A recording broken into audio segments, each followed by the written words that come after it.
Fascism. It's a word thrown around in heated debates, but what does it really mean? Is it just extreme right-wing politics or something more sinister? In this video, we'll dive deep into the origins, key features, and lasting impact of fascism. We'll explore its historical roots, dissect its core tenets, and see how it manifests today. Buckle up. This isn't just history, it's a lens to understand power, control, and society. To understand fascism, we must go back to post-World War I Europe. The Treaty of Versailles in 1919 left countries like Italy and Germany humiliated, economically crippled, and socially unstable. Hyperinflation, unemployment, and political chaos created fertile ground for radical ideologies. Enter Benito Mussolini, an Italian journalist and socialist turned nationalist. In 1919, he founded the Fasci Italiani di Combattimento, a group of war veterans and nationalists opposed to communism and liberalism. By 1922, Mussolini's Black Shirts, a paramilitary force, marched on Rome, pressuring King Victor Emmanuel III to appoint him prime minister.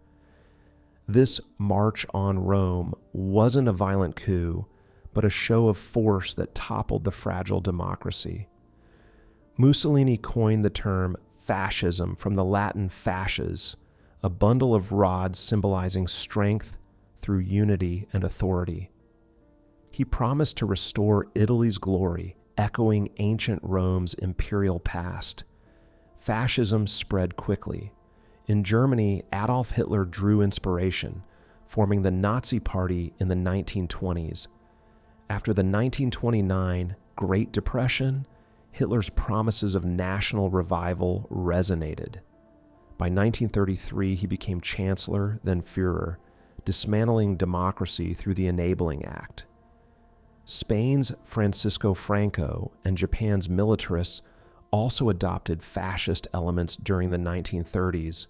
Fascism isn't a neat ideology like Marxism. It's pragmatic, adapting to local contexts.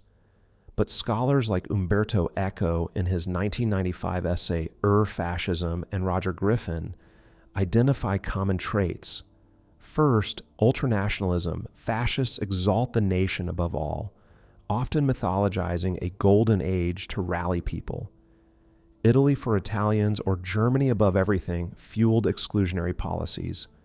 Second, authoritarianism. Power concentrates in a single leader or party. Dissent is crushed through censorship, secret police, and propaganda. Mussolini's Ovra and Hitler's Gestapo spied on citizens, while media became state mouthpieces. Joseph Goebbels, Nazi propaganda minister, said, "The truth is the greatest enemy of the state." Third, militarism and violence. Fascism glorifies war as a purifying force. Youth are indoctrinated via groups like Italy's Balia or Germany's Hitler Youth. Paramilitaries enforce loyalty, often through street violence against opponents. Racism and supremacy are hallmarks, especially in Nazism.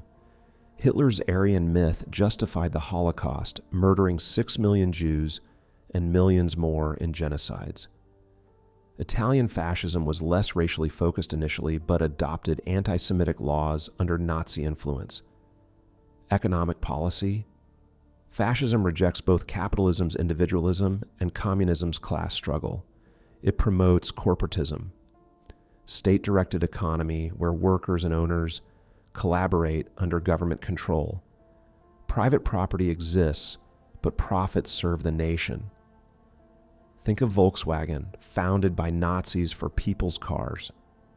Fascism thrives on crisis, portraying enemies, internal, Jews, communists, and external, other nations, as existential threats. It uses populism, appealing to the common man, against elites, while actually serving a hierarchical order. Women are often relegated to traditional roles, emphasizing motherhood for the nation's future.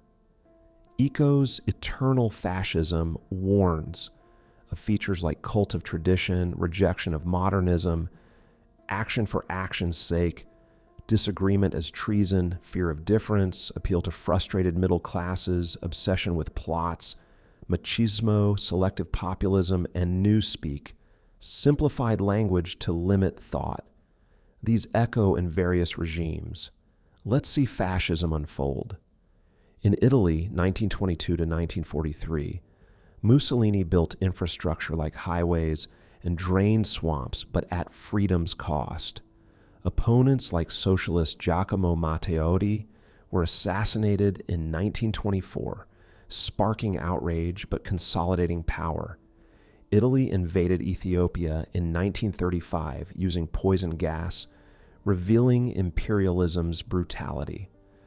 Alliance with Hitler led to World War II disasters. Nazi Germany, 1933 to 1945, epitomized fascism's horrors. The Reichstag fire in 1933 allowed emergency powers banning parties. Kristallnacht in 1938 targeted Jews. World War II expansionism caused 70 to 85 million deaths. The Holocaust's systematic evil, gas chambers, experiments, stains history. Spain under Franco, 1939 to 1975, blended fascism with conservatism. The Civil War, 1936 to 1939, killed 500,000. Franco's regime executed tens of thousands post-war. Japan's Showa era, under Hirohito, militarized society, invading China in 1937, committing atrocities like the Nanjing Massacre. Fascism fell with Axis defeat in 1945, but its ideas lingered. Neo-fascist groups like Italy's MSI or Greece's Golden Dawn emerged post-war. Fascism didn't die in 1945. Modern variants, neo-fascism or far-right populism, echo its traits. Leaders like Hungary's Viktor Orban or Brazil's Jair Bolsonaro, 2019 to 2023, use nationalist rhetoric, attack media as fake news, and erode institutions. In the U.S., some label movements like MAGA as fascist-leaning due to January 6, 2021 Capitol riot, but scholars debate if they fully qualify. Key differences. True fascism requires total state control, not just populism. Yet warnings abound. Rising authoritarianism in Russia under Putin or India under Modi shares elements like suppressing dissent and promoting ethno-nationalism. Social media amplifies propaganda, mimicking Goebbels' techniques. Philosopher Jason Stanley in How Fascism Works, 2018, argues it exploits divisions, myths of purity, and anti-intellectualism. To combat it, strengthen democracy, education, and pluralism. Remember Hannah Arendt's banality of evil. Ordinary people enable tyranny through apathy. Fascism teaches us vigilance. It preys on fear, promising simple solutions to complex problems. By understanding its signs, extreme nationalism, leader cults, minority scapegoating, we can prevent repeats. As George Santayana said, those who cannot remember the past are condemned to repeat it. Fascism's legacy, ruined nations, lost lives, but also resilience. Post-World War II, the UN and human rights declarations arose from its ashes. Today, educate yourself, vote, and speak out. Fascism isn't inevitable. It's a choice societies make or reject. Thanks for watching. Like, subscribe, and comment.